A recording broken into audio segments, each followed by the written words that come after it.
Shalom Bapak Ibu dan saudara-saudara yang terkasih. Puji syukur kita panjatkan di tempat yang maha tinggi atas anugerah Tuhan bagi kita semua, sehingga di pagi hari ini kita boleh merasakan lawatan dan perlindungan Tuhan, sehingga kita boleh mengalami sehat, kuat hingga pada saat ini. Itu semua karena anugerah dan kebaikan Tuhan. Dan doa kami Bapak Ibu dan saudara-saudara semua dalam keadaan sehat dalam kendali Tuhan. Dan sebelum kita renungan di pagi hari ini, terlebih dahulu mari kita berdoa. Segala pujian, hormat, kemuliaan hanya bagi nama Yesus. Kami bersyukur dan berterima kasih untuk anugerah Tuhan, sehingga kami bisa merenungkan sabda kebenaran firman Tuhan di pagi hari ini. Kami mohon daripada Engkau, Tuhan, mengurapi pribadi lepas pribadi pagi hari ini. Terpuji kekal nama-Mu, hanya di dalam nama Yesus hidup kami memuliakan nama-Mu. Amin. Bapak, Ibu, dan saudara-saudara yang terkasih, renungan kita di pagi hari ini bertema pelajaran dari kehidupan Elisa, yang terambil di dalam kitab 1 Raja-Raja 19 ayat 16 dan pasal 19 ayat yang ke-21 dan 2 Raja-Raja 5 ayat yang ke-8. Elisa yang namanya berarti Allah adalah keselamatan, adalah penerus Elia dalam perannya sebagai nabi di Israel. Di dalam kitab 1 Raja-Raja 19 ayat yang ke-16 dan 19 ayat yang ke-21 dan 2 Raja-Raja 5 ayat yang ke-8. Ia dipanggil untuk mengikuti Elia di dalam 1 Raja-Raja 19 ayat yang ke-19, dan untuk beberapa tahun kemudian ia magang melayani sang nabi sampai ketika Elia diangkat ke surga. Pada waktu itu Elisa memulai pelayanannya secara pribadi yang lamanya sekitar 60 tahun dan mencakup pemerintahan Raja Yoram, Yehu, Yoahaz, dan Yoas. Panggilan perdana Elia cukup menarik setelah kuasa Allah dibuktikan secara ajaib dalam pertandingan melawan Nabi Baal dan turunannya hujan setelah musim kering yang lama. Ratu Isabel bertekad menghabisi nyawa Elia karena takut Nabi Elia melarikan diri. Ia disegarkan oleh malaikat dan bersiap-siap menempuh perjalanan 40 hari ke Gunung Horeb.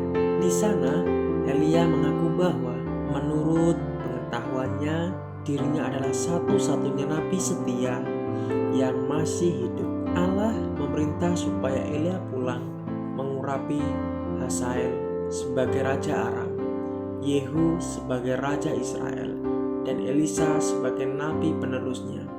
Allah berfirman, maka siapa yang terluput dari pedang Hazael akan dibunuh oleh Yehu, dan siapa yang terluput dari pedang Yehu akan dibunuh oleh Elisa. Dalam 1 Raja-Raja 19 ayat ke-17, Allah juga memberitahu Elia bahwa ada 7.000 orang yang belum sujud menyembah dan mencium Baal. Sebagai besar, mukjizat Elisa merupakan tindakan yang membantu dan memberkati. Ada pula mukjizat yang menyerupai mukjizat Kristus, seperti kasusnya mengadakan makanan di dalam Matius 16 ayat 9 sampai 10 dan menyembuhkan orang berpenyakit kusta di dalam Lukas 17 ayat 11 sampai 19. Raja Yoas sedang bertata pada saat Elisa meninggal. Sang raja mengunjungi Elisa yang sakit dan menangisinya. Elisa menyuruh Yoas mengambil busur dan panah dan menembakkan keluar dari jendela. Ketika Yoas melakukannya, Elisa memberitahunya bahwa anak panah itulah anak panah kemenangan Allah di atas Aram. Elisa kemudian menyuruh sang raja memukul anak panah ke tanah. Yoas pun melakukannya hanya 3 kali saja. Elisa geram karena hal itu. Jika Yoas memukul tanah sebanyak 5 atau 6 kali, maka ia bakal menghancurkan Aram. Namun karena hanya 3 kali, maka ia bakal menang atas Aram sebatas 3 kali saja. Di dalam 2 Raja-Raja 13 ayat 14 sampai 19. Tentang kematian Elisa, 2 Raja-Raja 13 ayat 20 mencatat, sesudah itu matilah Elisa, lalu ia dikuburkan. Namun perikop itu berlanjut menceritakan bagaimana pasukan Moab menyerang Israel setiap musim semi. Pada suatu kali orang sedang menguburkan mayat. Ketika mereka melihat gerombolan datang, dicampakkan merekalah mayat itu ke dalam kubur Elisa, lalu pergi, dan demi mayat itu kena pada tulang-tulang Elisa, maka hiduplah ia kembali dan bangun berdiri. Dalam 2 Raja-Raja 13 ayat ke-21.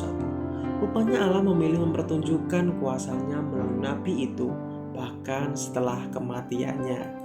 Yesus mengungkit Elisa di dalam Lukas 4 ayat 27.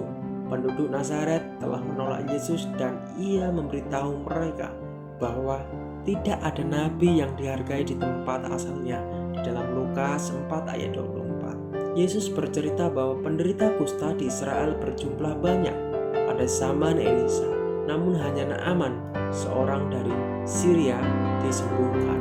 Dengan mempelajari kehidupan Elisa, kita dapat mengamati kerendahan hatinya di dalam 2 Raja-Raja 2 ayat 9 dan 2 Raja-Raja 3 ayat 11. Kasihnya kepada penduduk Israel di dalam 2 Raja-Raja 8 ayat 11-12, dan kesetiaannya dalam melayani di sepanjang kehidupannya. Elisa taat terhadap panggilan Allah dengan mengikuti Elia secara sukarela dan setia. Jelas bahwa Elisa mempercayai Allah dan mengandalkannya. Elisa mencari Allah dan memulai dirinya Allah melakukan hal yang hebat. Amin. Mari kita bersatu di dalam doa. Terpuji kekal namamu, kami bersyukur dan berterima kasih Bapa untuk kasih setiamu. Kami boleh belajar dari kehidupan Elisa yang mau rendah hati dan taat kepadamu. Terima kasih, kami akan memulai aktivitas kami. Tuhan bimbing dan menolong kami semua para umat-Mu. Hanya di dalam nama Yesus kami berserah dan mengucap syukur. Haleluya. Amin. Shalom, selamat pagi, selamat beraktivitas. Tuhan Yesus memberkati kita semua. Amin.